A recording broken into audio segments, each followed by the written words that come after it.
ಲೋಕಸಭಾ ಚುನಾವಣೆ 2019 ನಿಮ್ಮೆಲ್ಲರಿಗೂ ಸ್ವಾಗತ ಸುಸ್ವಾಗತ. ಚುನಾವಣೆ ಸುದ್ದಿ ಪರ್ ಡೇ ಮೋರ್ ದೆನ್ 3-4 ಸುದ್ದಿಗಳು ಬರಕ್ಕೆ ಸಾಧ್ಯ ಇದೆ.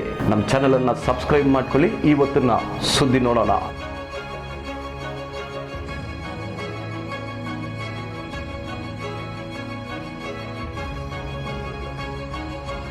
ಬಿಜೆಪಿನ ಎಂಪಿ ಕ್ಯಾಂಡಿಡೇಟ್ ಆದ ಎಸ್ ಮುನುಸ್ವಾಮಿ ಅವರು ಬೈಕ್ ರ್ಯಾಲಿ ಮುಖಾಂತರ ಕೆಜಿಎಫ್ ಅಲ್ಲಿ ಕ್ಯಾನ್ವಾಸ್ ಅನ್ನ ಶುರು ಮಾಡಿದ್ರು. ಇದಕ್ಕೆ ಮುಂಚೆ ಪ್ರೆಸ್ ಹಾಗೂ ಮೀಡಿಯಾ ಅನ್ನ ಭೇಟಿ ಮಾಡಿದ್ರು. ಇವರ ಜೊತೆ ಚಿಕ್ಕಮಗಳೂರಿನ ಶಾಸಕರು ಆದ ಸಿಟಿ ರವಿ, ಮಾಜಿ ಶಾಸಕರು ಆದ ವೈ ಸಂಪಂಗಿ, ಜಡ್ಪಿ ಆದ Ashwini, Kolar district BJP president ಆದ ವೆಂಕಟಮುನಿ, ಈ ಪಕ್ಷದ ಎಲ್ಲ ಲೀಡರ್ಸ್ ಹಾಗೂ ಮೆಂಬರ್ಸ್ ಪಾಲ್ಗೊಂಡಿದ್ರು. ನೋಡೋಣ ಇವತ್ತಿನ ಸುದ್ದಿ.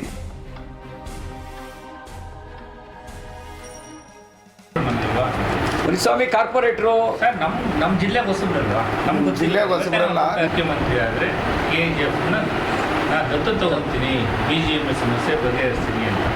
ಆಮೇಲೆ ಮುಖ್ಯಮಂತ್ರಿನೂ ಆದರು, ಇಂಡಿಯಾ ಗೌರ್ಮೆಂಟು ಬಂತು, BGM ಸಮಸ್ಯೆ ಆಗಿದೆ. ಸೊ ನಿಮ್ಮ ಕೊಡುಗೆ ಏನಿದೆ ಇದರಲ್ಲಿ? ಇವಾಗ ಬೇರೆ ಮೇಲೆ ಇಟ್ಟಿದ್ರಲ್ಲ, ಯಡಿಯೂರಪ್ಪ ಅವ್ರು ಮುಖ್ಯಮಂತ್ರಿ ಆದಾಗಲೇ ಮಾಡಲಿಲ್ಲ, NDA ಗೌರ್ಮೆಂಟ್ ಸೆಂಟ್ರಲ್ ಇದ್ದಾಗಲೂ ನೀವು ಮಾಡಲಿಲ್ಲ. ಒಂದು ಬಂದಿರೋದು ಮುನಿಯಪ್ಪನವ್ರ ವಿರುದ್ಧ ಅಲೆ. ಇಲ್ಲಿಂದ ಯಾರು ಬಂದು ಬೆನ್ನು ಹತ್ತಿ ಕಾಡೋರು ಬೇಕಲ್ಲ. ನಮ್ಮ ಕ್ಷೇತ್ರ ಸಮಸ್ಯೆ ಹಿಂಗಿದೆ ಅಂತೇಳಿ ಹೇಳಿ ಕೂಗು ಹಾಕುವಂಥವ್ರು ಹೋರಾಟ ಮಾಡೋರು ಬೇಕಲ್ಲ.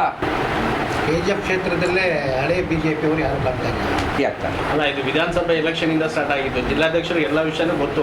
ಬಟ್ ಕರೆದು ಕೂತು ಮಾತಾಡಿ MP ಎಲೆಕ್ಷನ್ಗೆ ಎಲ್ಲರನ್ನೂ ಒಂದು ಮಾಡ್ಬೋದಾಗಿತ್ತು. 10 ತಿಂಗಳಾಯಿತು ಆಗ್ತಾ ಇದೆ. ನಿಮ್ಮ ಅಭ್ಯರ್ಥಿ ಮೇಲೆ ಇನ್ನೊಂದು ಇದಿದೆ ಸರ್. ಈಗ ಆಲ್ರೆಡಿ ಸೋಷಿಯಲ್ ಮೀಡಿಯಾಗಳಲ್ಲಿ ಎಲ್ಲ ಇದು ಹೇಳ್ತಿರೋದು, ಮುನಿಸ್ವಾಮಿ ಮೇಲೆ ರೌಡಿ ಶೀಟರ್ ಇದೆ ಮತ್ತು 60 ಕೇಸುಗಳಿದೆ. ಇಂಥ ಕ್ಯಾಂಡಿಡೇಟ್ನ BJP ಅವರು ಇಲ್ಲಿ ಜಿಲ್ಲೆಗೆ ಆಯ್ಕೆ ಮಾಡಿದ್ದಾರೆ. ಇಂಥ ಕ್ಯಾಂಡಿಡೇಟ್ ವೋಟ್ ಹಾಕ್ಬೇಕಾ ಅನ್ನೋ ಗೊಂದಲ ಇದೆ. ಭಾಳಷ್ಟು ಎರಡು ವಿಷಯಗಳು ಇಟ್ಕೊಳ್ಳಿ.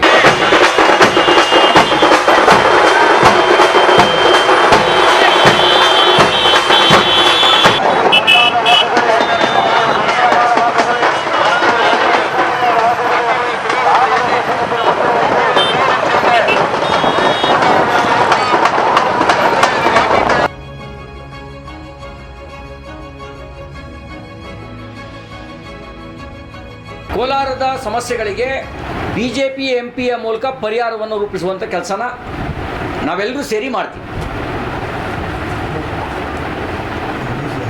ನಿಮ್ಮ ಪ್ರಶ್ನೆಗಳಿದ್ರೆ ಕೇಳ್ಬೋದು. ಇಲ್ಲ ನೀವು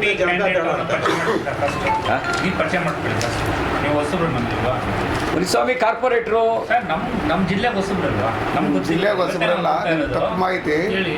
ನಾನು ಕೋಲಾರ ಜಿಲ್ಲೆ ಮಾಲೂರು ತಾಲೂಕು ತೈಕಲ್ ಹೋಬಳಿ ಎಳುಗುಳಿ ಗ್ರಾಮದವ್ರು. ನಾನು ರೈತನೇ. ನೀವು ಹೇಳಿದ್ದೀನಿ ನೆನ್ನೆ, ಹೇಳಿದ್ರೆ ನಾವು ಪತ್ರಿಕೆ ಬಂದಿದ್ದೀವಿ. ಆದರೆ ನಮಗೆ ವೈಯಕ್ತಿಕವಾಗಿ ನಿಮ್ಮ ಪರಿಚಯ ಇಲ್ಲ. ಯೋಜನೆ ಮತ್ತು ಕನಸು ಹೊತ್ತು ಇಲ್ಲಿ ಅಭ್ಯರ್ಥಿಯಾಗಿದ್ದಾರೆ. ಹಾಗಾಗಿ ಕೋಲಾರ ಜನ ಆಶೀರ್ವಾದ ಮಾಡಿದ್ರೆ ಜನರ ಕನಸನ್ನು ನನಸು ಮಾಡೋದ್ರ ಕಡೆಗೆ ಅವ್ರು ಪ್ರಯತ್ನ ಮಾಡ್ತಾರೆ.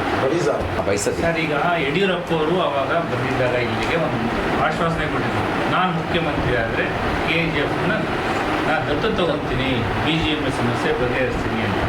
ಆಮೇಲೆ ಮುಖ್ಯಮಂತ್ರಿನೂ ಆದರು, ಇಂಡಿಯಾ ಗೌರ್ಮೆಂಟು ಬಂತು, BGM ಸಮಸ್ಯೆ ಆಗಿದೆ. ಸೊ ನಿಮ್ಮ ಕೊಡುಗೆ ಏನಿದೆ ಇದರಲ್ಲಿ? ಇವಾಗ ಬೇರೆ ಮೇಲೆ ಇಟ್ಟಿದ್ರಲ್ಲ, ಯಡಿಯೂರಪ್ಪ ಅವ್ರು ಮುಖ್ಯಮಂತ್ರಿ ಆದಾಗಲೇ ಮಾಡಲಿಲ್ಲ, NDA ಗೌರ್ಮೆಂಟ್ ಸೆಂಟ್ರಲ್ ಇದ್ದಾಗಲೂ ನೀವು ಮಾಡಲಿಲ್ಲ. ಇವಾಗ ಏನು ಮಾಡ್ತೀರಿ? ಒಂದು ನಿಮಿಷ. ಯಡಿಯೂರಪ್ಪನವ್ರು ಮುಖ್ಯಮಂತ್ರಿ ಆಗಿದ್ದಾಗ ಕೇಂದ್ರದಲ್ಲಿ NDA ಗೌರ್ಮೆಂಟ್ ಇರಲಿಲ್ಲ. ಎಲ್ಲದಕ್ಕಿಂತಲೂ ಇಲ್ಲಿಯ ಪ್ರತಿನಿಧಿಗೆ ಒಂದು ಆಸಕ್ತಿ ಇದ್ದು ಅದಕ್ಕೆ ಬೇಕಾದ ಪ್ರಯತ್ನ ಹೋರಾಟ ಮಾಡಿದರೆ ಈ ಪ್ರಶ್ನೆ ಬರ್ತಿರಲಿಲ್ಲ. 10 ವರ್ಷ UPA ಸರ್ಕಾರನೇ ನಿರಂತರವಾಗಿತ್ತು. 91ನಿಂದ ವಾಜಪೇಯಿ ರಿಜಿಮಲ್ಲಿ ಒಂದು 5 ವರ್ಷ, 4.25 ವರ್ಷ, ಇದು ಈಗ ಒಂದು 5 ವರ್ಷ ಬಿಟ್ಟರೆ ಇನ್ನು ಪೂರ್ತಿ ಸಂದರ್ಭದಲ್ಲಿ ಇದ್ದಿದ್ದೇ ಮುನಿಯಪ್ಪನವ್ರು ಪ್ರತಿನಿಧಿಸುವಂಥ ಸರ್ಕಾರ. ಈಗ ಬಂದಿರೋದು ಮುನಿಯಪ್ಪನವ್ರ ವಿರುದ್ಧ ಅಲೆ. ಇಲ್ಲಿಂದ ಯಾರು ಬಂದು ಬೆನ್ನು ಹತ್ತಿ ಕಾಡೋರು ಬೇಕಲ್ಲ. ನಮ್ಮ ಕ್ಷೇತ್ರ ಸಮಸ್ಯೆ ಹಿಂಗಿದೆ ಅಂತೇಳಿ ಹೇಳಿ ಕೂಗು ಹಾಕುವಂಥವ್ರು ಹೋರಾಟ ಮಾಡೋರು ಬೇಕಲ್ಲ. ಅದಕ್ಕಾಗಿ ಕಳಿಸಿ ಮುನಿಸ್ವಾಮಿಯವ್ರನ್ನ ಮಾಡಿಸ್ತೀವಿ. KGF ಕ್ಷೇತ್ರದಲ್ಲೇ ಹಳೆ BJP ಅವರು ಯಾರು ಇಲ್ಲ. ಎಲ್ಲರನ್ನೂ ಜೋಡಿಸ್ತೇವೆ. ಕೂಡೋ ಲೆಕ್ಕ ಅವರು ಹಳೆ BJP ಅವ್ರ ಹತ್ರ ಫೋನಲ್ಲಿ ನಾನು ಮಾತಾಡಿದ್ದೀನಿ. ಅವ್ರು ಹೇಳಿದ್ದಾರೆ ನಮಗೆ ಮೋದಿ ಬೇಕು, ಬಿ ಜೆ ಪಿ ಬೇಕು, ನಾವು ಕೆಲಸ ಮಾಡ್ತೀವಿ ಅಂತ ಹೇಳಿದ್ದಾರೆ. ಮಾಡ್ತಾರೆ ಕೆಲಸ. ನೀವು ಬಂದಾಗ ಬಂದಿರ್ಬೋದಾಗಿತ್ತು. ಅಲ್ಲ ನಾನೀಗ ಬರ್ತದೆ ಒಂದು 4-5 ಜನರಿಗೆ ಫೋನಲ್ಲಿ ಮಾತಾಡ್ಕೊಂಡು ಬಂದೆ. ಅವ್ರು ಎಲ್ಲರೂ ಕೆಲಸ ಮಾಡೋದಕ್ಕೆ ಅವ್ರು ಒಪ್ಕೊಂಡಿದ್ದಾರೆ. ವೈಯಕ್ತಿಕವಾಗಿರ್ತಕ್ಕ ನೋಡಿ, ಒಂದು ಮನೆಯಲ್ಲೂ ಸಮಸ್ಯೆ ಇರುತ್ತೆ, ಹಾಗೆ ಒಂದು ಪಕ್ಷದಲ್ಲೂ ಸಮಸ್ಯೆ ಇರುತ್ತೆ. ವ್ಯಕ್ತಿಗತ ಕಾರಣಕ್ಕೆ ಕೆಲವರು ದೂರ ಹೋಗಿರೋದು ನಿಜ. ಆದರೆ ಈ ಚುನಾವಣೆ ಇದು ದೇಶದ ಚುನಾವಣೆ, ನಾವೆಲ್ಲರೂ ಕೆಲಸ ಮಾಡ್ತೀವಿ ಅಂತಕ್ಕಂಥ ಮಾತನ್ನ ಅವ್ರು ಹೇಳಿದ್ದಾರೆ. ನೀವು ಹೇಳಿದ್ರು ಕೆಲಸ ಮಾಡ್ತಿದ್ದು, ಹೇಳದೇ ಇದ್ರು ಕೆಲಸ ಮಾಡ್ತಿದ್ದು, ನಮಗೆ ಮೋದಿ ಬೇಕು, ನಮಗೆ ದೇಶ ಬೇಕು ಅಂತ ಹೇಳಿದ್ದಾರೆ. ಅಭ್ಯರ್ಥಿ ಅವ್ರನ್ನೆಲ್ಲ ಭೇಟಿ ಮಾಡಬೇಕಾಗಿತ್ತಾರೆ. ಇದರಲ್ಲಿ ಇಷ್ಟೊಳಗೆ ಅಭ್ಯರ್ಥಿ ಶಾರ್ಟ್ ಪೀರಿಯಡ್ ಕಡೆಗಳಿಗೆನಲ್ಲಿ ಅವ್ರ ಅಭ್ಯರ್ಥಿಯಾಗಿ ಆಯ್ಕೆ ಆಗಿದ್ದಾರೆ. ಅಲ್ಲ, ಅವರಿಗೆ ಕಡೆಗಳಿಗೆ ಅಭ್ಯರ್ಥಿಯಾಗಿ ಆಯ್ಕೆ ಆಗಿರೋದು. ಅವ್ರ ಆಯ್ಕೆ ಆಗಿದ್ದೇ ಎಂಡ್ ಆಫ್ ದಿ ಮೂಮೆಂಟಲ್ಲಿ ಮಾಡ್ತಾ ಇದ್ದಾರೆ. ಎಲ್ಲಕ್ಕಿಂತಲೂ ಈ ದೊಡ್ಡ ಲೋಕಸಭಾ ಕ್ಷೇತ್ರದ ಚುನಾವಣೆಯಲ್ಲಿ ಅಭ್ಯರ್ಥಿಯೇ ಎಲ್ಲವೂ ಮಾಡೋಕ್ಕಾಗಲ್ಲ. ಪಕ್ಷದ ಕಡೆಯಿಂದ ನಾವು ಸಂಪರ್ಕ ಮಾಡೋ ಕೆಲಸ ಮಾಡ್ತೇವೆ. ಇಟ್ಕೊಂಡು ಜನರ ಮುಂದೆ ಹೋದೆ ಜನ ಒಪ್ಕೊಂತಾರ ಅಂತ. ನಮ್ಮದು ಭಾಳ ಸಣ್ಣದು ವ್ಯಕ್ತಿಗತ, ಕಾಂಗ್ರೆಸ್ನದ್ದು ದೊಡ್ಡದು. ಕಾಂಗ್ರೆಸ್ನ ಭಿನ್ನಾಭಿಪ್ರಾಯ ಸ್ಫೋಟ ಆಗಿರೋದು. ನಮ್ಮದು ಇದೆ, ಸ್ವಲ್ಪ ಸಿಟ್ಟಿದೆ, ಅಸಮಾಧಾನ ಇದೆ, ಅದು ಸ್ಫೋಟ ಆಗಿದೆ. ನಮ್ಮದು ಸಿಟ್ಟು ಸ್ವಾಭಾವಿಕವಾಗಿರುವಂಥ ಒಂದು ಸಿಟ್ಟಿದೆ, ಸಮಾಧಾನ ಮಾಡಿದ್ರೆ ಸರಿ ಆಗ್ತಾನೆ. ಅಲ್ಲ, ಇದು ವಿಧಾನಸಭೆ ಎಲೆಕ್ಷನಿಂದ ಸ್ಟಾರ್ಟ್ ಆಗಿದ್ದು. ಜಿಲ್ಲಾಧ್ಯಕ್ಷರು ಎಲ್ಲ ವಿಷಯನೂ ಗೊತ್ತು, ಬಟ್ ಕರೆದು ಕೂತು ಮಾತಾಡಿ MP ಎಲೆಕ್ಷನ್ಗೆ ಎಲ್ಲರೂ ಒಂದು ಮಾಡ್ಬೋದಾಗಿತ್ತು. 10 ತಿಂಗಳಾಯಿತು, ಆಗ್ತಾಯಿದೆ. ನಾವು ಅದನ್ನು ಮಾಡಿದ್ದೇವೆ, ಮಾಡ್ತಾಯಿದ್ದೀವಿ. ಮತ್ತು ನಿಮ್ಮ ಅಭ್ಯರ್ಥಿ ಮೇಲೆ ಇನ್ನೊಂದು ಇದಿದೆ ಸರ್. ಈಗ ಆಲ್ರೆಡಿ ಸೋಷಿಯಲ್ ಮೀಡಿಯಾಗಳಲ್ಲಿ ಎಲ್ಲ ಇದು ಹೇಳ್ತಿರೋದು, ಮುನ್ಸ್ವಾಮಿ ಮೇಲೆ ರೌಡಿ ಶೀಟರ್ ಇದೆ ಮತ್ತು 60 ಕೇಸುಗಳಿದೆ. ಇಂಥ ಕ್ಯಾಂಡಿಡೇಟ್ನ BJP ಅವರು ಇಲ್ಲಿ ಜಿಲ್ಲೆಗೆ ಆಯ್ಕೆ ಮಾಡಿದ್ದಾರೆ. ಇಂಥ ಕ್ಯಾಂಡಿಡೇಟ್ ವೋಟ್ ಹಾಕ್ಬೇಕಾ ಅನ್ನೋ ಭಾಳಷ್ಟು ಎರಡು ವಿಷಯಗಳು ಇಟ್ಕೊಳ್ಳಿ. ನಾನು CT ರವಿ, ನನ್ನ ಮೇಲೆ MLA ಆಗ್ಬೇಕಾದ್ರೆ 64 ಪೊಲೀಸ್ ಕೇಸ್ಗಳಿತ್ತು. ಸ್ಟೇಷನಲ್ಲಿ ಫೋಟೋ ಹಾಕಿದ್ರು. ನಾನು ರೌಡಿ ಅಲ್ಲ, ರೌಡಿಸಮ್ ಮಾಡಿಲ್ಲ. ಸರ್ಕಾರದ ದೃಷ್ಟಿಯಲ್ಲಿ ಹೋರಾಟ ಮಾಡೋರೆಲ್ಲರೂ ರೌಡಿಗಳಾಗೆ ಕಾಣ್ತಾರೆ. ಹಾಗೆಯೇ ಮುನಿಸ್ವಾಮಿಯವ್ರ ಮೇಲೂ ಕೇಸ್ ಇರ್ಬೋದು, ನಂಗೆ ಗೊತ್ತಿಲ್ಲ, ಇರ್ಬೋದು. ಆದರೆ ಹಾಗಂತ ಅವ್ರನ್ನ ರೌಡಿ ಅಂತ ಹೇಳೋಕ್ಕಾಗಲ್ಲ. ರೌಡಿ ಅಂತ ಹೇಳಿದ್ರೆ ಜನರಿಗೆ ಪೀಡಿಸೋನು. ಆ ಥರದ್ದೇ ಆದ ಪೀಡಿಸಿರೋದು ಇದ್ದಿದ್ದರೆ ಕುಖ್ಯಾತಿ ಆಗಿಬಿಡೋರು. ಇವರು ಕುಖ್ಯಾತಿಗೊಳಗಾದ ಮನುಷ್ಯ ಅಲ್ಲ. ಪ್ರಖ್ಯಾತಿ ಇಲ್ಲದೆ ಇರ್ಬೋದು, ಆದರೆ ಕುಖ್ಯಾತಿ ಇಲ್ಲ. ಆ ರೀತಿ ಕುಖ್ಯಾತಿಯ ಮನಸ್ಥಿತಿ ಅಲ್ಲ. ಚುನಾವಣೆ ಸಂದರ್ಭದಲ್ಲಿ ಅಪಪ್ರಚಾರಗಳು ನಡೀತವೆ. ಆ ರೀತಿ ಅಪಪ್ರಚಾರದ ಒಂದು ಭಾಗ ಅದು. ನಿಮಗೆ ಇದಕ್ಕಿಂತ ಮುಂಚೆ ಮುನಿಸ್ವಾಮಿ ಏನಾರು ಮಚ್ಚು ತಗೊಂಡು ಇಲ್ಲಿ ಏನಾರು ಯಾರನ್ನಾರು ಬೆಳೆಸಾರಿದ್ದಿತ್ತ ಕೋಲಾರದಲ್ಲೋ KGFನಲ್ಲೋ? ಇದಕ್ಕಿಂತ ಮುಂಚೆ ಮುನಿಸ್ವಾಮಿ ಯಾರ್ದಾರು ಮನೆ ಖಾಲಿ ಮಾಡಿಸಿ ತೊಂದರೆ ಕೊಟ್ಟರೋದು ಯಾವ್ದಾದ್ರು ಉದಾಹರಣೆ ನಿಮ್ಮ ಕಣ್ಣು ಮುಂದೆ ಬಂದಿತ್ತ? ಪೇಪರಲ್ಲಿ ಏನಾರು ಹಾಕಿದ್ರಾ? ಇದಕ್ಕಿಂತ ಮುಂಚೆ ಮುನಿಸ್ವಾಮಿ ಯಾರ್ದಾದ್ರೂ ಆಸ್ತಿ ಹೊಡ್ಕೊಂಡ ಅನ್ನುವಂಥ ದೂರಿತ್ತ? ಚುನಾವಣೆ ಬಂದಾಗಲೇ ಯಾಕೆ ಬರ್ತಾರೆ? ಕ್ಯಾಂಡಿಡೇಟ್ ಆದಾಗಲೇ ಈಗಲೂ ನಿಮ್ಮ ಸೀಟಲ್ಲಿ ಸರ್ ನಿಮ್ಮದು? ನಾವು ತಲೆ ಕೆಡಿಸ್ಕೊಳ್ಳೋಕೆ ಹೋಗಿಲ್ಲ. ಯಾಕೆಂದ್ರೆ ಜನರ ದೃಷ್ಟಿನಲ್ಲಿ ನಾನು ಜನನಾಯಕ ಇಲ್ಲ. ಈಗ ಒಂದು ಕೇಳಿ, ನನಗೆ ಗೊತ್ತಿಲ್ಲ. ನಾನೀಗ ಜನರ ದೃಷ್ಟಿಯಲ್ಲಿ ಜನನಾಯಕ. ಪೊಲೀಸರ ದೃಷ್ಟಿನಲ್ಲಿ ಅವ್ರು ಏನು ಇಟ್ಕೊಂಡಿರ್ತಾರೋ ನಾನು ತಲೆ ಕೆಡಿಸ್ಕೊಳ್ಳೋಕೆ ಹೋಗಿಲ್ಲ. ನಾನು ಅದ್ರ ಬಗ್ಗೆ ಯೋಚನೆನೂ ಮಾಡೋಕ್ಕೆ ಹೋಗಿಲ್ಲ. ಅದು ಜನರ ದೃಷ್ಟಿಯಲ್ಲಿ ನಾನು ಒಬ್ಬ ಜನನಾಯಕ, ಒಬ್ಬ ಹೋರಾಟಗಾರ. ನಾನು ಜನರ ದೃಷ್ಟಿಯಲ್ಲಿ ಏನಿದೆ ಅದನ್ನಷ್ಟೇ ನೋಡ್ತಾ ಇದ್ದೀನಿ. ವ್ಯಕ್ತಿಗತವಾಗಿ ನಾನು ಯಾರಿಗೂ ತೊಂದರೆ ಕೊಟ್ಟಿಲ್ಲ. ಹೋರಾಟ ಮಾಡಿದಾಗ ಕೇಸ್ ಹಾಕ್ತಾರೆ. ಇದು KGFಲ್ಲಿ 1800 ಜನ ರೌಡಿ ಲಿಸ್ಟಲ್ಲಿ ಹಾಕಿದ್ದಾರೆ KGFನವರು. ಇದು ನಿಮ್ಮ ಹೋರಾಟ ಏನು ಅದ್ರ ಬಗ್ಗೆ? ಈ ದೇಶ ಉಳಿಸ್ಕೊಳ್ಳೋಕೆ ಹೋರಾಟ ಮಾಡೋಣ, ಆಮೇಲೆ ಅದ್ರ ಬಗ್ಗೆ ಯೋಚನೆ ನಿಮ್ಗೆ ಸಿಂಪಲ್ ಹೇಳಿದಲ್ಲ. ನಿಮ್ಗೆ ಈಗೇನಂತ ಹೇಳಿದ್ರೆ ಈಗ ಅದು ಸಂದರ್ಭ ಅಲ್ಲ. ಈಗ ದೇಶ ಉಳಿಸ್ಕೊಳ್ಳೋ ಹೋರಾಟ ಅವ್ರನ್ನೂ ಸೇರಿಸಿ ಅವ್ರಿಗೆ ಹೇಳ್ತೀನಿ, ದೇಶಕ್ಕಾಗಿ ಕೆಲಸ ಮಾಡಿ ಅಂತ. ಧನ್ಯವಾದ.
2019 ಲೋಕಸಭಾ ಚುನಾವಣೆ ಬಗ್ಗೆ KGF ನ ಸುದ್ದಿ ನಿಮಗೆ ಇನ್ಸ್ಟೆಂಟ್ ಆಗಿ ಸಿಗಬೇಕಂದ್ರೆ ನಮ್ಮ ಚಾನೆಲ್ ಅನ್ನು ಸಬ್ಸ್ಕ್ರೈಬ್ ಮಾಡ್ಕೊಳ್ಳಿ. ನಮ್ಮನ್ನು ಫಾಲೋ ಮಾಡಬೇಕಂದ್ರೆ ಲಿಂಕ್ ಡಿಸ್ಕ್ರಿಪ್ಷನ್ ಅಲ್ಲಿ ಇದೆ. ಮುಂದಿನ ಸುದ್ದಿಯಲ್ಲಿ ನೋಡೋಣ. ನಮಸ್ಕಾರ.